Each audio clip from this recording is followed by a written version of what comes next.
שלום לכולם.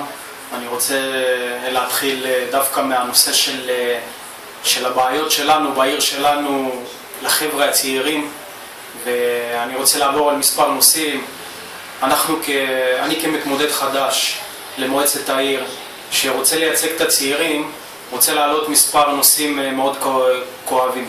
הנושא הראשון אני רוצה להעלות זה נושא של פרויקטים לצעירים, אין צעירים לאחר הצבא או צעירים סטודנטים, אין מספיק פרויקטים שיכולים לשלב צעירים בעבודות או בכל פעילות אחרת.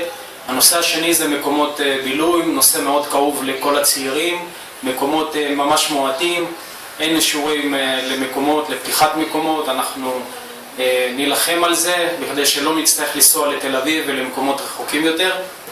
ונושא שלישי שאני ארצה לדבר עליו זה לגבי התחבורה הציבורית.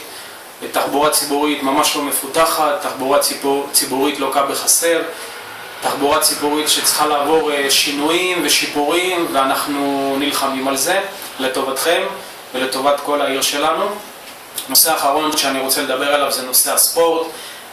פתח תקווה לפני עשור קצת יותר הייתה מעצמת ספורט, ב10 שנים האחרונות הפסיקו להשקיע בספורט, הפסיקו להשקיע בבניית מתקנים שונים, בהשקעה במשאבי אנוש בתחום הספורט, וכמובן פתיחת חוגים שהייתה מאוד נפוצה לפני עשור, היא נתקעת היום בבירוקרטיה קשה מאוד שאנחנו כן נפתור אותה וכן נשפר את המצב.